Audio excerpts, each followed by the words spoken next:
can't find nothing on the radio. You ready, Steve?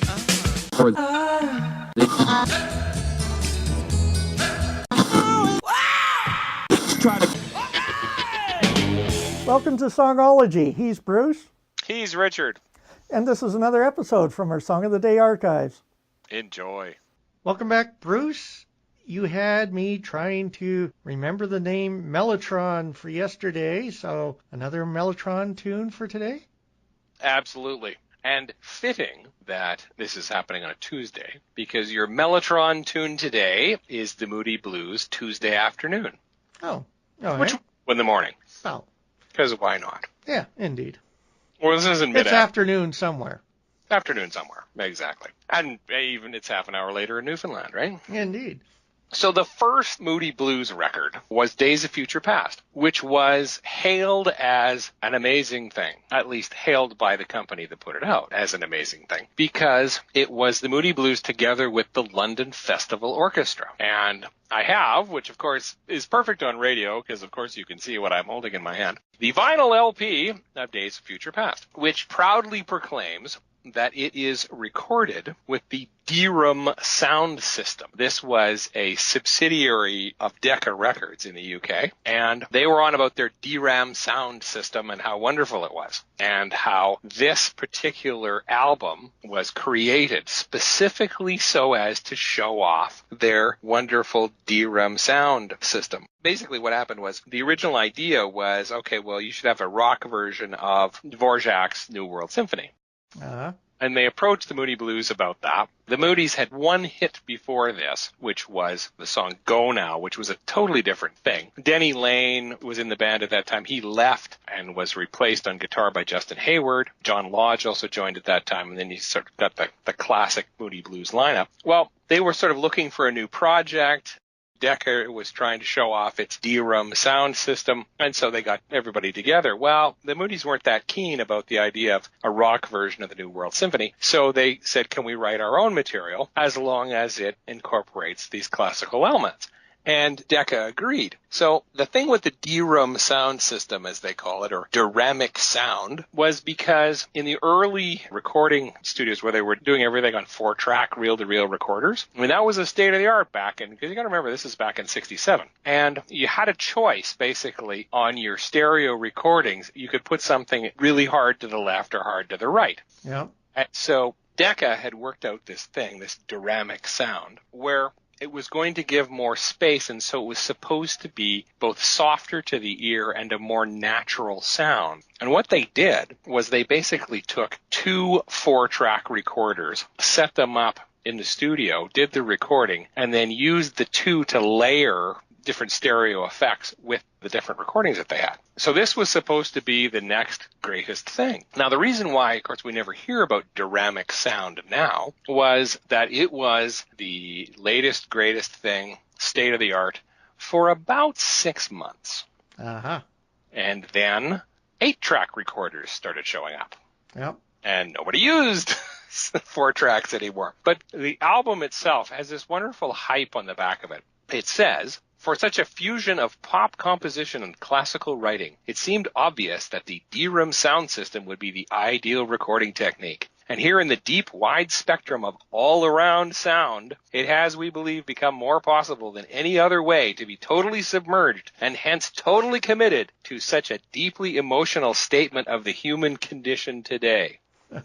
No hype at all, eh? No, none at all. No, we're not overstating the thing at all. So the song, Tuesday Afternoon, is a Justin Hayward song. He basically said that one day he was out and about on a beautiful day. He sat down, he was out for a walk, sat down in a field with his guitar, and in his words, smoked a funny African cigarette. Uh-huh. And the song just came out. Uh-huh. It happened to be Tuesday Afternoon. So featured prominently in the tune is our old friend, the Mellotron. And I mentioned earlier that there was one guy who was a Mellotron wizard, and that was the Moody Blues keyboard player, and particularly Mellotron player, Mike Pinder. Mike was an original member of the Moody Blues, and originally his day job before the band took off was as a salesman and a technician for Streetly Electronics, who were the company that was created by Brad Maddock to sell the Mellotron. And so he was one of the few musicians who could actually fix the thing because they were notoriously temperamental, particularly when they were moved. Right. And of course, that's a problem if you're a band and you have Yeah. from venue to venue. By the way, Mellotrons were extremely heavy. Uh-huh. I've heard it described different depending on the version you got. I think the lightest one was about 350 pounds. Oh, okay. The largest one sounds like it was more than 1,000. I mean, these things were huge. Let's put this car on stage. Yeah, and in fact, Justin Hayward says that the thing was always temperamental, always going wrong, and because they only had one roadie, it took the whole band and the one roadie to carry the thing into their gig. However, the upside of it was because it was the biggest thing in the stuff that they were hauling around with them, they had a wonderful place to sleep. And in fact, it was so popular to sleep in the van on top of the Mellotron that they used to have arguments and fights about whose turn it was to sleep on the Mellotron. So the thing I also tell you about Mike Pinder and the Mellotron was when they toured the United States for the first time, there was an incident where the Mellotron, actually the back fell off and all of the tape loops just kind of spat out all over the stage like spaghetti. I know what it's like to work with audio tape. Having had walls covered with tapes, and I've done live productions, so I picture all this audio tape all over the stage, and I can see the on-stage talent looking down. Yeah, with that, oh no. However, I guess we're improvising here. No, you see, because you had Mike Pinder, who not only was a Mellotron salesman, but was a Mellotron tech. All they had to do was stop the show, apologize to the audience, and Pinder fixed it in about 15 minutes. So there was a pause while he puts his instrument back together and rethreads all the tapes.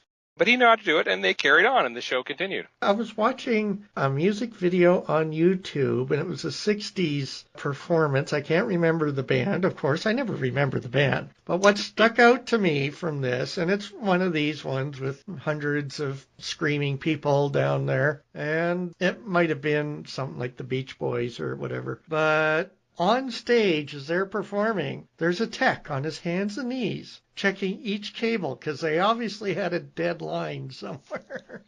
and the band just kept on playing. And this poor guy, people are screaming and everything else. And nope, not that cable. Nope, it isn't that one. Nope, not that one. Nope, keep trying. So they stopped to get the Mellotron put back together. Indeed. And so after the Mellotron got back together, and if they decided to fire it up, play Tuesday afternoon, it would sound something like this.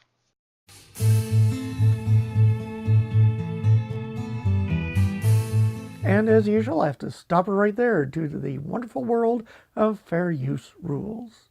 If you haven't already done so, please subscribe. You can visit us on Facebook or head over to our website, songology.ca. Now, here's your chance to listen to the music or go on to the next episode.